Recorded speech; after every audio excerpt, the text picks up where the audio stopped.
السلام علیکم ورحمۃ اللہ وبرکاتہ۔ امتحان و آزمائش کی سیریز میں بات کرتے ہوئے آج ہم یہ بات کریں گے کہ آزمائشوں اور مشکلات سے کیسے انسان نبٹ سکتا ہے یا ان سے کیسے نپٹا جائے، یا اگر ہم اس کویسچن کو ریفریز کریں تو اس طرح سے کر سکتے ہیں کہ جب انسان کے اوپر مشکلات آتی ہیں، آزمائشیں آتی ہیں، امتحان آتا ہے، مصیبتیں آتی ہیں، تو وہ ذہنی طور پہ الجھن کا شکار ہو جاتا ہے، ڈسٹرب ہو جاتا ہے، اور سم ٹائمز تو امتحان اور آزمائش کی وجہ سے انسان درد اور تکلیف کا شکار ہو جاتا ہے۔ تو ہمارا سوال یہ ہے، یا پھر جس چیز کے بارے میں آج ہم بات کرنا چاہ رہے ہیں، وہ بات یہ ہے کہ جب انسان کے اوپر آزمائش آ جاتی ہے، امتحان آ جاتا ہے، تو امتحان اور آزمائش آ جانے کے بعد اور اس میں گرفتار ہو جانے کے بعد انسان ان آزمائشوں کے ساتھ، ان مشکلات کے ساتھ، ان امتحانات کے ساتھ how to deal with them, ان کے ساتھ کیسے نپٹا جا سکتا ہے۔ اچھا، یہ سوال کرتے ہوئے مجھے اور آپ کو اپنے ذہن میں کوئی ایک ایسی آزمائش یا امتحان رکھنا ہے جو اللہ نے ہمارے اوپر بھیجا تھا یا بھیجا ہوا ہے، اور پھر ہم نے اس میں سے کیسے اپنے آپ کو انگیج کیا تھا یا انگیج کیا ہوا ہے، اور کیسے ہم نے اس کے ساتھ ڈیل کیا تھا یا ہمیں ابھی کیسے ڈیل کرنا چاہیے۔ اس مثال کو، اس ایگزامپل کو اپنے ذہن میں رکھتے ہوئے ہم آگے بڑھیں گے تو بہت آسانی سے یہ بات سمجھ آ سکے گی، اور پھر ہم چاہیں گے کہ انشاءاللہ تعالی ہم قرآنک ایگزامپلس کے ساتھ یا پھر ائمہ اہل البیت علیہم السلام اور انبیاء کی مثالوں کے ساتھ جان سکیں کہ امتحان آ جانے کے بعد اور آزمائش کے لمحات وارد ہو جانے کے بعد انسان کے پاس جو ایک وے آؤٹ ہوتا ہے اس سے نکلنے کا اور اس بے سکونی کو، اس الجھن کو دور کرنے کا، وہ کیا ہوتا ہے۔ لہٰذا ایک آزمائش، ایک امتحان مجھے اور آپ کو اپنی زندگی کا اپنے سامنے رکھنا ہے، اور پھر انشاءاللہ تعالی اگلی بات جب ہم کریں گے تو وہ تب سمجھ آئے گی۔ سوال یہ تھا کہ آزمائش اور مشکلات آ جانے کے بعد انسان اس کو کیسے ڈیل کرتا ہے، اسے کیسے نپٹا جا سکتا ہے۔ تو اس کا ایک سادہ سا جواب تو یہ دیا جا سکتا ہے کہ ڈیپینڈز اپون دا سچویشن، یا اٹ ڈیپینڈز کہ وہ جو مشکل اور امتحان آ رہی ہے وہ کیسی ہے، اس کو دیکھ کر ہی پھر انسان اس کے ساتھ نپٹنے کا یا اس کو ڈیل کرنے کا طریقہ کار جان سکتا ہے یا وضع کر سکتا ہوتا ہے۔ چلیں ایک دو ایگزامپلز لے لیتے ہیں۔ فار ایگزامپل، فرض کیجئے کہ میری زندگی میں کوئی ایسے قریبی عزیز ہیں کہ جو ایسی بیماری کی حالت میں چلے گئے کہ جہاں وہ زندگی اور موت کی کشمکش میں تھے، اور اس دوران ہم پریشان ہو گئے، اور یہ ایک بہت بڑا امتحان اور آزمائش ہمارے پاس تھی۔ تو ہم نے اس کو کیسے ڈیل کرنا ہے، ان حالات سے کیسے نپٹنا ہے کہ ان کی زندگی اور موت ہمارے لیے زندگی اور موت کا مسئلہ بنا ہوا ہوتا ہے۔ تو ایسی سچویشن میں اپنے آپ کو کیسے ہم کیا حل نکالیں گے یا کیسے نپٹ رہے ہوں گے۔ یہ اسی طرح سے ایک اور ایگزامپل لے لیجئے۔ فار ایگزامپل، کسی شخص کے اوپر غربت کا بڑا کڑا اور بڑا سخت امتحان آ جاتا ہے اور وہ انتہائی مالی مشکلات کا شکار ہو جاتا ہے۔ تو اب اس سے پوچھیں، وہ میں ہوں، آپ ہوں، یا کوئی دوسرا تیسرا ہو، کہ اس امتحان اور اس آزمائش میں وہ کیا کرے گا۔ تیسری ایگزامپل جو امتحان بالخیر کی ہے وہ میں بعد میں دیتا ہوں، چونکہ امتحان بالخیر کو عمومی طور پر امتحان کنسیڈر کرنا ہمارے لیے مشکل ہو رہا ہوتا ہے۔ اچھا، فرض کیجیے ہمارے اوپر بیماری کا امتحان آتا ہے، تو ہم فوری طور پہ کیا کرتے ہوتے ہیں کہ اللہ نے جو وسائل کی دنیا رکھی ہے یہاں پر، اور جو قانونی فطرت ہے اس کے مطابق وہ علاج ضروری ہوتا ہے، تو ہم ڈاکٹر کو، طبیب کو ڈھونڈتے ہیں، اس مرض کی شناخت کر رہے ہوتے ہیں، اور جب وہ ڈائگنوز ہو جاتا ہے مرض تو اس کے مطابق پھر اس کا علاج کیا جاتا ہوتا ہے۔ مگر ہم نے اپنی زندگی میں دیکھا بہت سارے لوگوں کا مرض ڈائگنوز بھی ہوا، علاج بھی ہوا، اور علاج کرنے والا زندہ تھا، مگر جس کا علاج ہو رہا تھا وہ اس دنیا سے چلا گیا۔ سب کچھ جاننے کے باوجود بھی وہ اس کو ہم نہیں بچا سکے۔ اس مثال کو ذہن میں رکھیے۔ پھر دوسری مثال کہ کسی کے اوپر غربت کا امتحان آ گیا، اور وہ اس غربت سے نکلنے کے لیے، مالی مشکلات سے نکلنے کے لیے وہ محنت کرتا ہے، اسٹرگل کرتا ہے، بہت زیادہ ہارڈ ورک کرتا ہے۔ صرف وہی ہارڈ ورک نہیں کر رہا بلکہ معاشرے کے وہ لوگ جن کے دلوں میں لوگوں کے لیے پین ہوتا ہے، دکھ ہوتا ہے، وہ بھی اس کی مالی طور پہ امداد کرتے ہیں، اس کی ضروریات کا خیال رکھتے ہیں۔ اس ساری کوشش اور جدوجہد کے باوجود ہم دیکھتے ہیں کہ وہ 10 سال تک اس غربت سے نہیں نکل رہا ہے، یعنی سارا کچھ کر رہا ہے مگر اس کے باوجود درد موجود ہے، تکلیف موجود ہے، الجھن موجود ہے، ڈسٹربنس موجود ہے، اور اس سے باہر نہیں نکل رہا، اس سے نپٹا نہیں جایا جا رہا۔ وہی مریض کی ایگزامپل بھی میں نے دے دی آپ کو۔ اسی طریقے سے آپ اپنی زندگی میں کوئی سی بھی مثالیں فرض کر لیجیے، اور ان مثالوں سے پھر ہم نے دیکھنا ہے کہ ہمارے یہاں پرابلم کیا ہوا تھا کہ ہم اس مرض سے یا اس مشکل سے، اس امتحان اور اس آزمائش سے صحیح طرح سے نبرد آزمان نہیں ہو سکے تھے، ہم اس کو ڈیل نہیں کر سکے تھے۔ دیکھیے، ہمارے اوپر جب امتحانات آتے ہیں تو ہم ان کو ڈیل کرتے ہوئے، اب یہ اردو کا لفظ مجھے اس کا متبادل نہیں ملا، پتہ نہیں کس حد تک ایکوریٹ ہے ڈیل کرنے سے، لیکن اردو میں یہی ہم کہہ سکتے ہیں کہ اس امتحان اور آزمائش سے نبٹنے کے لیے، نبرد آزما ہونے کے لیے ہم دنیاوی وسائل کی طرف جاتے ہیں اور وہاں سے اس کا علاج کرنے کی کوشش کرتے ہیں۔ جیسے میں نے غربت کی ایگزامپل دی آپ کو، کہ اللہ نہ کرے کسی کے اوپر مشکل حالات آ جاتے ہیں تو آف کورس وہ کیا کرے گا، پھر وہ ظاہر ہے زیادہ محنت کرے گا، وہ زیادہ اسٹرگل کرے گا، اور وہ زیادہ سے زیادہ ارن کرنے کی کوشش کرے گا، اسی طریقے سے اگر کوئی مریض ہے تو وہ علاج معالجہ اور اس چیز کی طرف جائے گا. لیکن ان سب چیزوں کے باوجود بہت سارے لوگوں کا ہم نے دیکھا ہے آزمائش اور امتحان ختم نہیں ہو رہا ہوتا ہے, نہ ہی آسان ہو رہا ہوتا ہے, نہ ہی الجھن اور درد اور تکلیف کم ہو رہی ہوتی ہے. پرابلم کہاں آ رہا ہوتا ہے؟ چونکہ ہم نے جس طریقے سے امتحان اور آزمائش کو ڈیل کرنا چاہا ہے یہ طریقہ درست نہیں تھا. اپ ٹو سم ایکسٹینٹ تو ٹھیک ہے, مگر مکمل صحیح طریقہ ہم نے انتخاب نہیں کیا. ہم سے کہیں غلطی ہو رہی ہے, اور وہ غلطی کیا ہے؟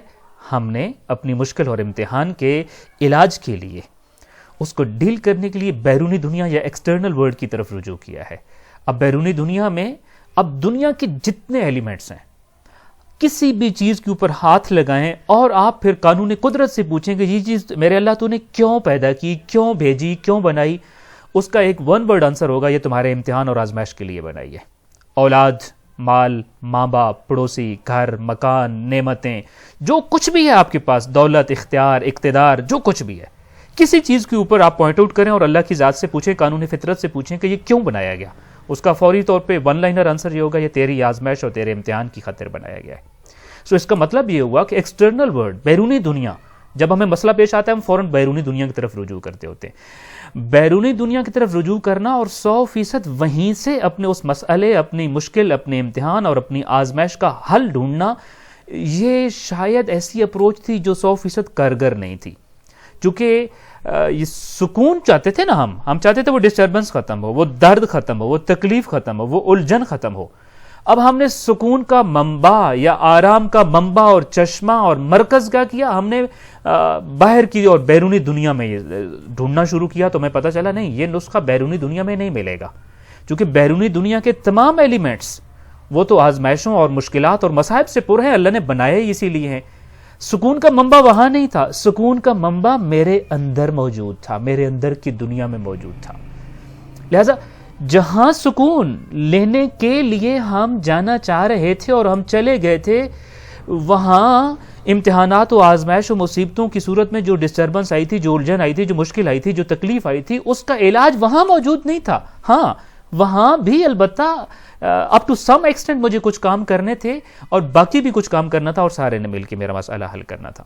تو وہ بیرونی دنیا جس نے میری امتحان اور آزمائش میں اضافہ کرنا تھا, میں وہاں سمجھ رہا تھا, میرے مسئلے کا حل اور نسخہ وہاں پڑا ہوا ہے اور مجھے وہاں سے نہیں ملا. اب مثلا میں ایک مثال دیتا ہوں آپ کو, اور اس مثال سے ہم سمجھتے ہیں آگے.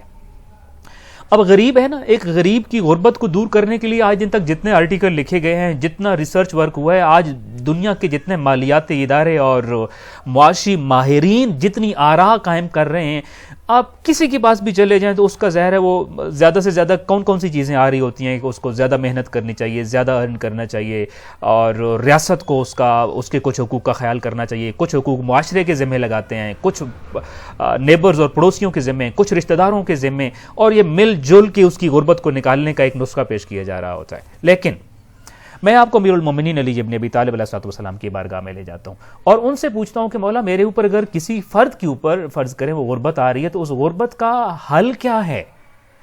غربت کا حل کس چیز میں, غربت سے کیسے نپٹا جائے؟ امیر المومنین علی ابن ابی طالب علیہ السلام کا جواب ان سارے نسخوں سے ڈیفرنٹ ہے, چونکہ آپ جانتے تھے کہ وہ سارے نسخے سب لوگ اپلائی کر رہے ہیں, مگر وہ نسخہ کوئی نہیں اپلائی کر رہا کہ جو آ کے اس کا پورا حل پیش کرتا ہے. تو آپ نے ناج البلاغہ میں فرمایا کہ لا کنزا اغنا من القناعت, یعنی بیرونی دنیا میں جا کر اس کی ضروریات کو پورا کرنے کے ایلیمنٹس اس کو اویلیبل کرنے کے ساتھ ساتھ اس کی اندر کی دنیا میں حل تھا. اندر کی دنیا میں کیا تھا؟ قناعت. آپ نے فرمایا قناعت سے زیادہ بڑی غنا اور امیری اور زیادہ بڑی دولت کائنات میں کوئی نہیں ہے. یہ غریب ہے نا, میں غریب ہو گیا ہوں, اللہ نہ کرے آپ غریب ہو گئے ہیں, کوئی غریب ہو گیا ہے, کوئی فقیر ہو گیا ہے, نادار ہو گیا ہے. تو امیر المومنین کہتے ہیں کہ اب جو نادار اور غریب ہو گیا اسے چاہیے دولت قناعت کو اپنا لے.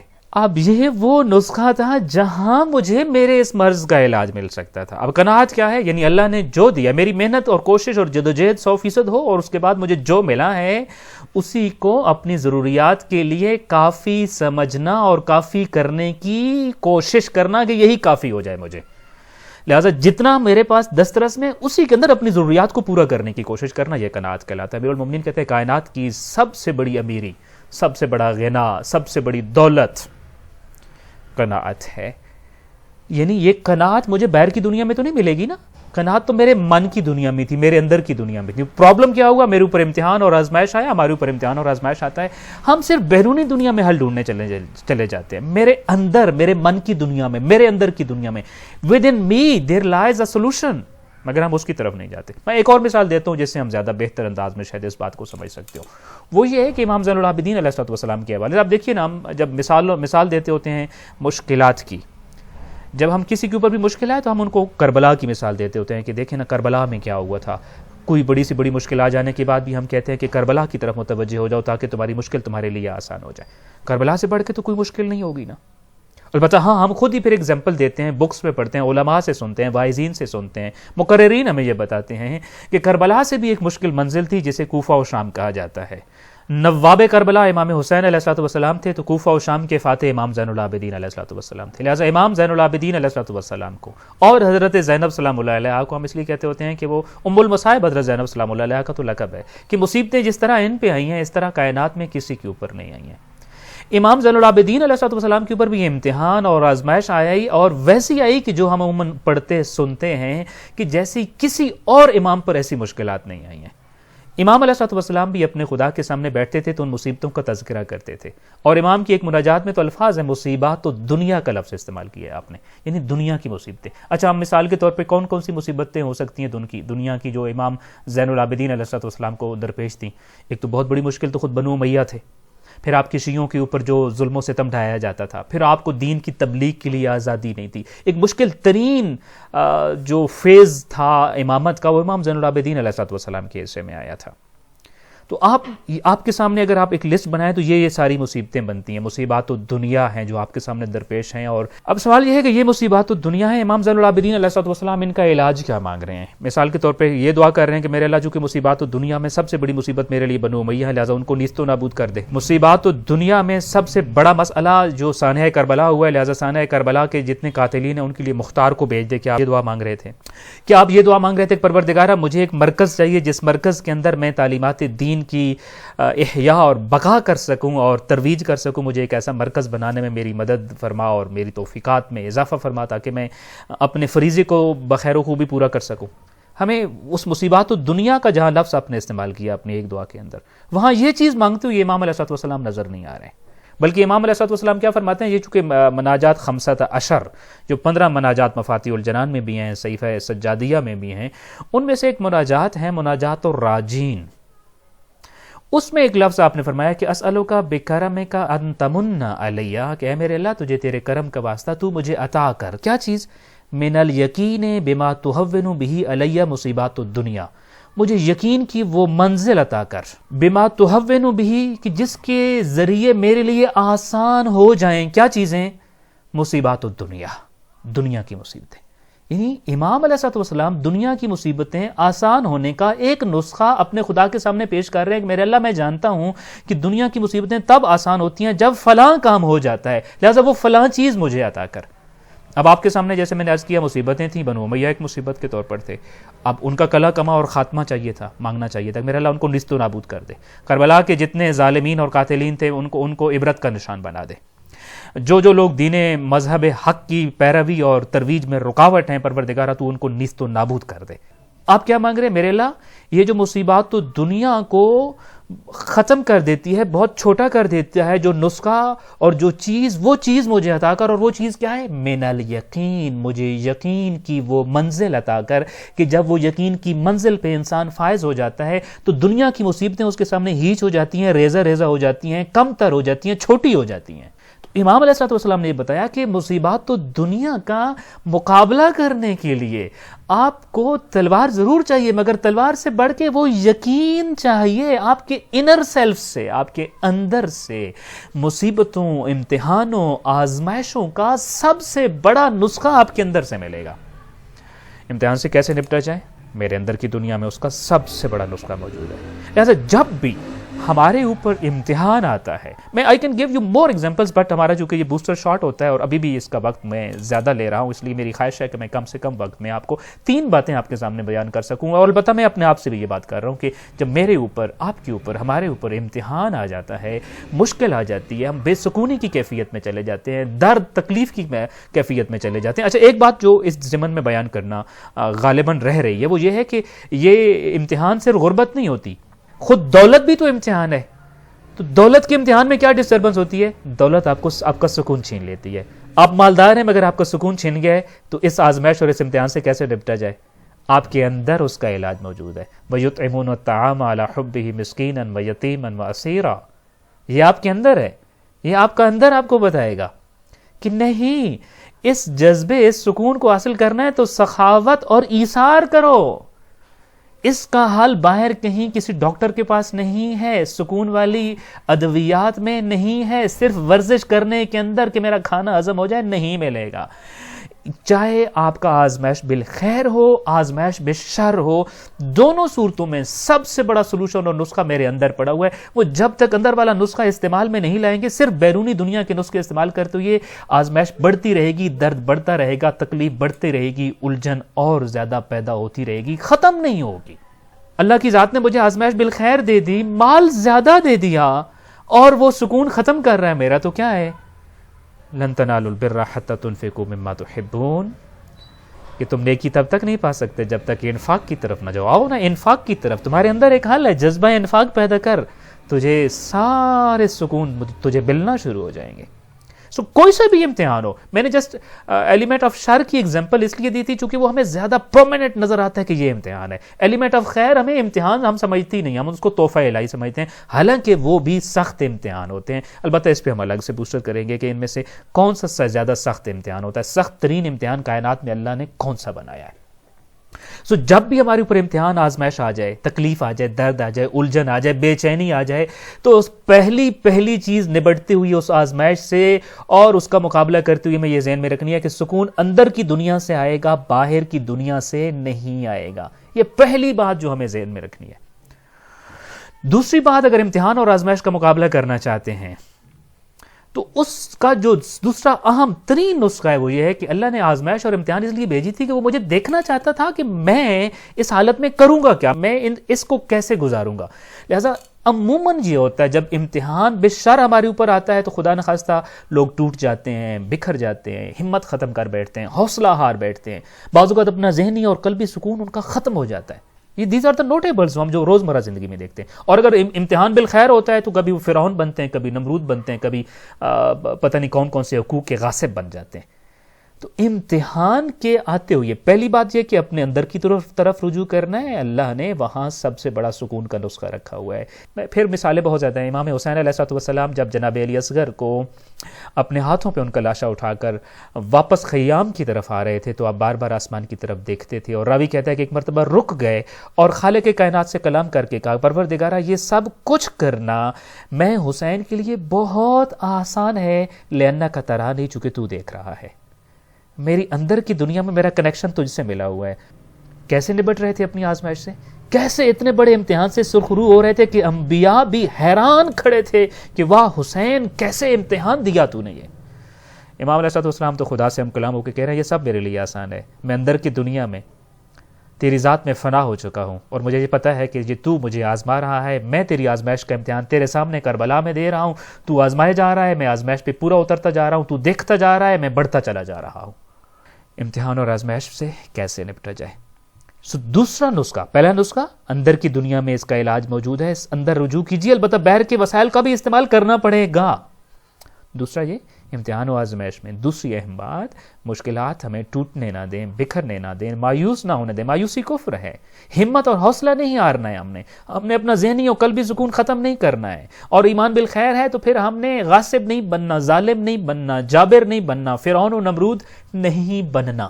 اور پھر تیسری چیز جو اس میں انتہائی اہم ہے، یاد رکھیے امتحان خود اتنا اہم نہیں ہوتا، اس سے زیادہ اہم ہے کہ ہمارا رسپانس، جو ہمارا رد عمل کیا ہے اس پر.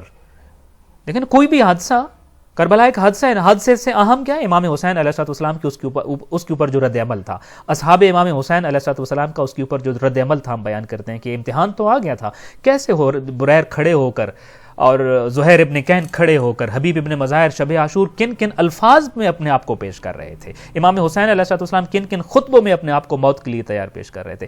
حادثہ چھوٹا ہو جاتا ہے، اس پہ رد عمل حادثے سے کہیں زیادہ عام ہوتا ہے۔ تو میرے اور آپ کے اوپر آنے والا امتحان چھوٹی چیز ہے، مگر اس کے اوپر میرا اور آپ کا جو رد عمل ہوگا، وہ رد عمل اس آزمائش یا امتحان کو چھوٹا بھی بنا سکتا ہے، بڑا بھی بنا سکتا ہے، خوبصورت بھی بنا سکتا ہے، بدصورت بھی بنا سکتا ہے، کامیاب بھی بنا سکتا ہے اور ناکام بھی بنا سکتا ہے۔ تو تیسری اہم ترین چیز، اس چیز کے اوپر میرا اور آپ کا رد عمل ہے، اور اس کا رد عمل کیسے ہونا چاہیے؟ وہی رد عمل جیسے میں نے ابھی آپ کے سامنے 2 ایگزامپلز پیش کی ہیں، اور تیسری ایگزامپل بھی اگر آپ کے سامنے پیش کرتا چلوں تو حضرت ایوب علیہ السلام کے اوپر جب امتحان آیا تو انہوں نے کیا کہا؟ وَأَيُّوبَ إِذْ نَادَى رَبَّهُ، ایوب کے اوپر امتحانات آئے، اور آپ جانتے ہیں انبیاء میں سے سب سے کڑا اور سخت امتحان انہیں کا تھا۔ تو قرآن کہتا ہے کہ مجھے ایوب نے پھر ان لمحات میں پکارا، انی مسنی الضر، میرے اللہ مجھے غموں نے دکھوں نے گھیر لیا ہے، وَأَنْتَ أَرْحَمُ الرَّاحِمِينَ، میں تو ایک بے بس انسان ہوں، تو سب سے بڑھ کر رحم کرنے والا ہے۔ یعنی اپنی حالت بتا کے پھر اپنے اللہ کی قدرت کو بتا دیا اور اپنے آپ اس کے حوالے کر دیا۔ پھر وہ جملہ میرا رسپانس کیا ہونا چاہیے جو حضرت یونس علیہ السلام کا تھا، حالانکہ اپنی ایک غلطی کا شکار ہو گئے تھے وہ، یا ایک آپ کہہ لیجئے کہ ترک اولا کا شکار ہو گئے تھے، مگر اس کے بعد پھر جب وہ چلے گئے مچھلی کی شکم میں تو لا الہ الا انت، تیرے علاوہ کوئی الہ نہیں ہے، میرا تیرے علاوہ کہاں رجوع ہو سکتا ہے، سبحانک، تو بڑا پاک ہے، انی کنت من الظالمین، میں غلطی کر بیٹھا ہوں، میرے سے غلطی ہو گئی ہے، تو غلطیوں کو معاف کرنے والا ہے، میں غلط کر بیٹھا ہوں۔